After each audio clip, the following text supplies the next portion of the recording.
mbokk yi tax na Yaatal Vision dal leen ak jàmm ci xibaar ñu dikk ak yéen ci la gën a fees dañ koy daal di door nag ñi nga xamante ne bii baaram da leen a joxar bi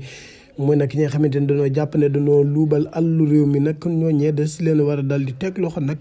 ngir daal di lijjanti seen ay mbir delloo alal ji fan ko jëlee woon. Abass Fall mooy yëkkati lu mel noonee bokk ca coalition pour Bassirou Diomaye 2024 moom nag moo daal di xamle lu mel noonee nee na nag ñi nga xamante ne bii jàpp nañ ne nag dañu leen a joxar bi nag baaraamu tuuma ba pare nag ñu bàyyi leen noonee loolee nag nañ ci daal di jug ca sens ngir nag ñu daal di mën a delloo nag àllu askan wi nga xamante ne bii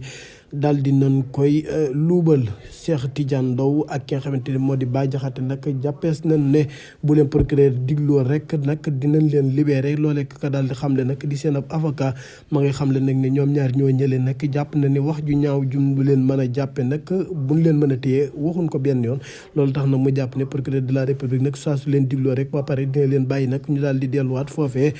ca seen nag njaboot loolee kaka daal di xamle nag di seen avocat moo daal di xamle lu mel noonu waa Benno Bokk Yaakaar yi ca wet ga ña ngay daal di génn di xamle nag ne ñoom ñooñee nañ leen daal di tegg loxo ndaxte kat waxuñ fi lenn loo xamante ne bii jar na it ñu di leen di téye.